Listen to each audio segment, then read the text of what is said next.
오늘 2025년 2월 18일입니다. 새벽 기도회 잠언 10장 28절에서 32절까지 말씀으로 의인과 악인이라는 말씀 잠시 드리겠습니다. 의인과 악인에 대한 대조가 계속해서 10장에서 나오고 있습니다. 우리 28절 다시 한번 보면요. 의인의 소망은 즐거움을 이루어도 악인의 소망은 끊어지느니라 합니다. 의인은 주님의 의를 의지한 자를 의인이라고 합니다. 그 의를 따르는 자를 의인이라고 합니다. 의지하고 믿는 자이지요. 예수님이 나를 위해서 죽으심을 믿는 자가 의인입니다. 이 땅에서 우리가 아무리 의롭게 살아도 의인이라 칭함을 받지 못합니다. 하나님 앞에서요. 하나님 앞에서 누구나 다 악인입니다. 하나님 앞에서 누구나 다 죄인입니다. 그러나 하나님께서 그 아들 예수님을 이 땅에 보내심을, 왜요? 우리를 너무나도 사랑하셔서 이 땅에 아들을 보내신 그 하나님의 사랑을 믿고 그 예수님의 희생을 믿는 자가 의인입니다. 그 의인은 예수님을 믿는데 신구약 성경에 기록되어진 예언되어진 그 예수님을 믿는 것입니다. 그 하나님의 뜻과 사랑을 믿는 것입니다. 그러기에 의인은 주님의 의를 의지하여 그 의를 따르는 자입니다. 그런 사람은 주님이 책임져 주시지요. 책임져 주십니다. 그러하기에 의인의 소망은 그대로 이루어집니다. 의인은 그 주님을 따르고 하나님의 의를 따르고 하나님의 사랑을 따르는 자입니다. 그러하기에 하나님은 그 의인의 소망을 이룹니다. 그리고 그 의인의 소망은 오직 천국의 소망뿐이지요. 하나님 나라가 성취되어지는 그 소망입니다. 그 소망이 그대로 이루어집니다. 그러나 악인은 하나님을 등지고 거절한 자들입니다. 하나님의 뜻을 등진 자들이고 하나님의 뜻을 거절한 자들입니다. 그들의 소망은 이 땅에 있을 수밖에 없습니다. 그들의 소망은 이 땅의 것을 이루어지는 것이기에 그 소망은 끊어질 수밖에 없습니다. 그들의 끝은 멸망입니다. 이어서 29절에 여호와의 도가 정직한 자에게는 산성이요 행악하는 자에게는 멸망이니라 합니다. 말씀드렸지요. 의인은 하나님을 따르고 말씀을 따르고 그 주님을 따르고 주님의 이름을 따르는 자들입니다. 그런데 그 주님의 이름이 그 하나님의 사랑이 신구약 성경에 기록되어진 하나님의 말씀에 기록되어진 그 주님을 믿는 것이지요. 그러하기에 여호와의 도라고 하면 하나님의 말씀이지요. 그 하나님의 말씀이 정직한 자 의인에게는 산성이 되어집니다. 산성이라 하면 요새를 말하지요. 견고한 요새를 말합니다. 하나님의 능력을 말합니다. 힘을 말합니다. 그것이 산성입니다.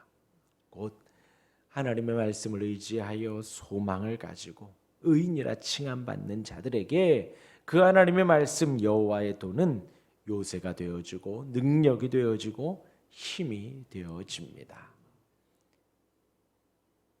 완전히 보호해주는 보호막이 되어지는 것이죠. 여호와의 도가요.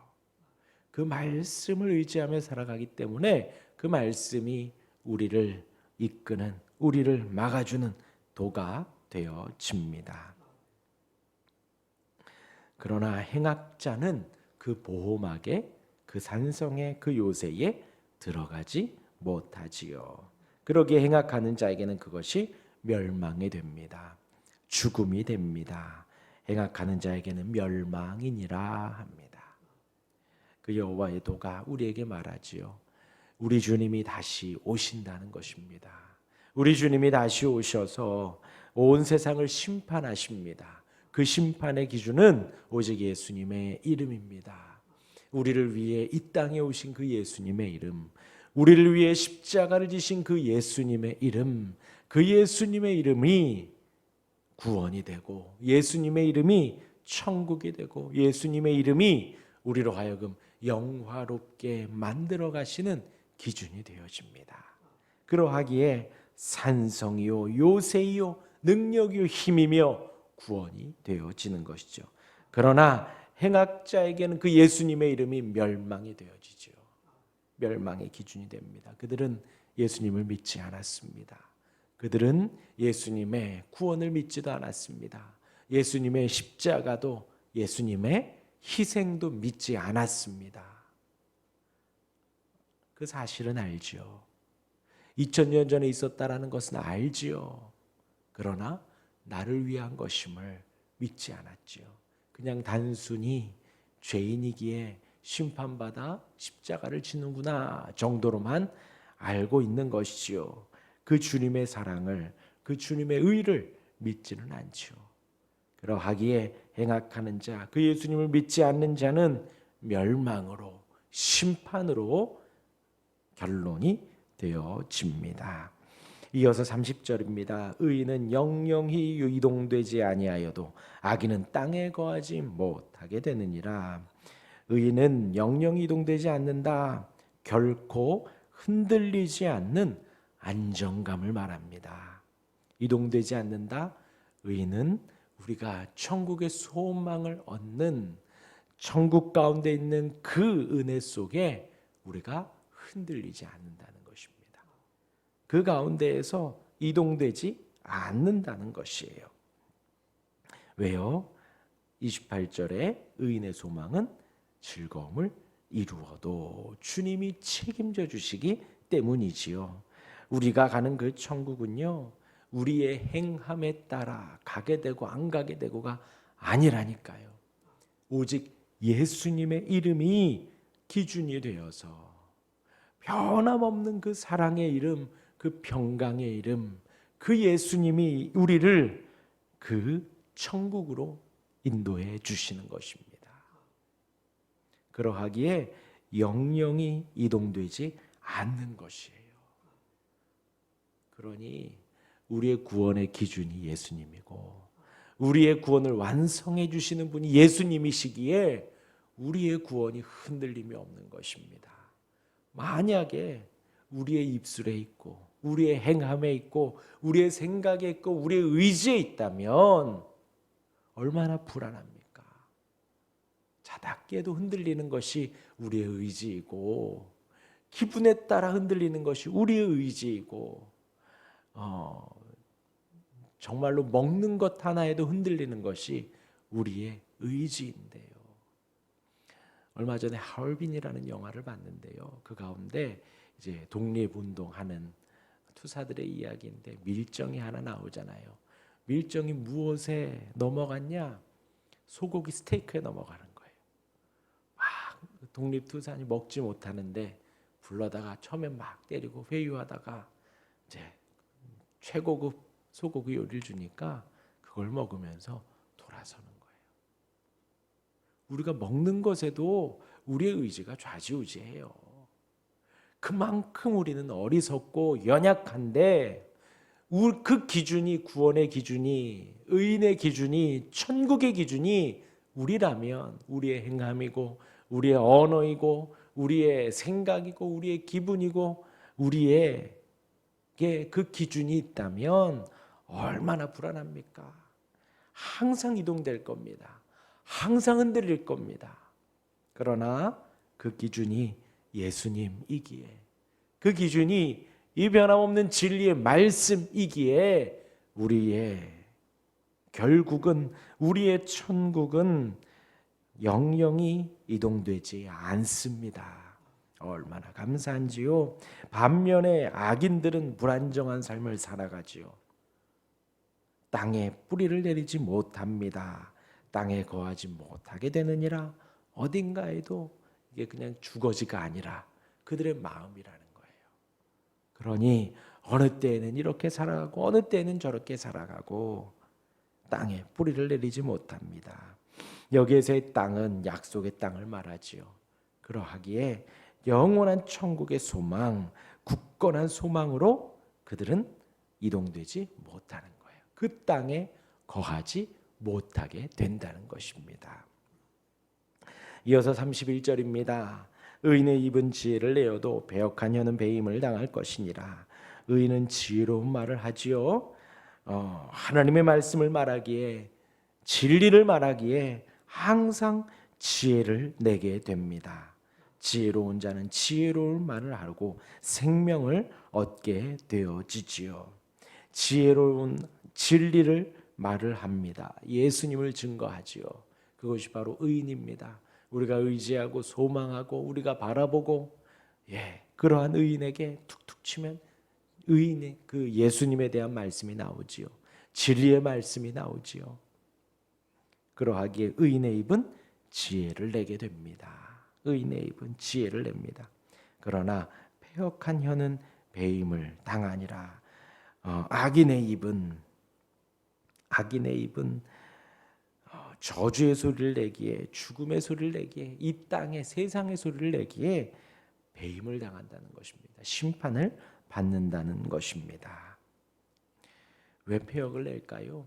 그들이 하는 말들은요, 이 땅의 말이에요. 이 세상의 말이에요. 세상의 말은 기준이 없습니다. 세상이 여론이 좋다고 하면 여론을 따라가고요, 세상 사람들이 싫다고 하면 또 싫게 되어지는 거예요. 그것이 세상입니다. 세상입니다. 그 패역한 혀는 배임을 당할 것이니라. 이어서 32절입니다. 의인의 입술은 기쁘게 할 것을 알거늘 악인의 입은 배역을 말하느니라. 이어지지요. 의인의 입은 지혜를 냅니다. 그러하기에 기쁨을 내지요. 하나님의 말씀을 말합니다. 여기에서 이제 좀 독특한 표현이, 의인의 입술은 기쁘게 할 것을 알거늘 합니다. 이 알거늘이라는 말이 앞에 있는 의인도 뒤에 있는 악인의 입도 같이 수식을 해요. 그러하기 때문에 의인의 입술은 기쁘게 할 것을 알고 악인의 입은 패역을 말하는 것을 안다라는 것입니다. 그런데 이 알다라는 이 동사가 성경에서의 알다는 체험적으로 아는 거예요. 온몸으로 아는 것입니다. 전인격적으로 아는 거예요. 그냥 단순히 인지가 아니라, 누가 이렇대더라, 누가 저렇대더라, 인지가 아니라 온몸으로 알아가는 것을 성경에서 안다라고 합니다. 이 단어가 바로 그 단어예요. 그러하기에 의인의 입술은 하나님을 기쁘게 하지요. 예수님을 따르고 진리를 따르기에 하나님을 기쁘게 합니다. 그것이 무엇인지 체험적으로 안다는 거예요. 온몸으로 안다는 거예요. 주님이 무엇을 기뻐하는지, 주님이 무엇을 즐거워하는지, 하나님의 말씀을 따르는 것이 무엇인지 체험적으로 알아갑니다. 그러나 악인의 입은 패역을, 그 심판을, 그것을 알게 한다는 거예요. 그렇게 계속해서 악인은 살아가고, 또 지혜는 주님을 기쁘시게 하는 그 흐름대로 그렇게 살아간다는 것입니다. 그래서 이제 가끔 그 일주일 동안 또 무슨 일 있으면 새벽기도 못 하고 또 수요 예배 못 하고 막 그러잖아요. 저희 성도님들이 그래요. 좀 예배가 없으니까 좀 이상하다고 그래요. 금요기대 이제 이번 주에는 하지만 수요 예배 그때 설 명절에 금요기도에도 하지 않았거든요. 이상하다는 거예요. 그냥 단순히 예배가 없으니까 허전함이 아니라 우리의 몸이, 우리의 전인격이 그렇게 반응을 하는 것이지요. 의인의 입술은 하나님을 기쁘게 하는 것을 온몸으로 합니다. 악인 또한도 패역을 내는 것을 온몸으로 안다는 것이지요. 정리하면요, 우리의 소망은 천국 소망입니다. 그 예수님의 이름으로 말미암아 의인이요 악인이 분명히 갈려집니다. 그러하기에 의인의 소망은 즐거움을 이룹니다. 우리의 소망은 천국 소망, 그 천국 소망을 주님이 이루어 주시죠. 분명히 이루어 주십니다. 또한 의인을 인도하는 여호와의 도는 의인을 보호하는 산성이 되어집니다. 우리의 요새가 되어지고 우리의 힘이 되어지고 방패가 되어지지요. 의인은 천국의 소망 속에 흔들림 없는 안정감을 누리게 됩니다. 주님이기 때문에 그래요. 주님이기 때문에. 의인은 지혜를 내고 그 지혜는 우리에게 천국의 소망과 천국의 기쁨을 알게 합니다. 그러한 의인이 되는 우리가 되기를 주님의 이름으로 축원합니다. 아멘. 기도하겠습니다.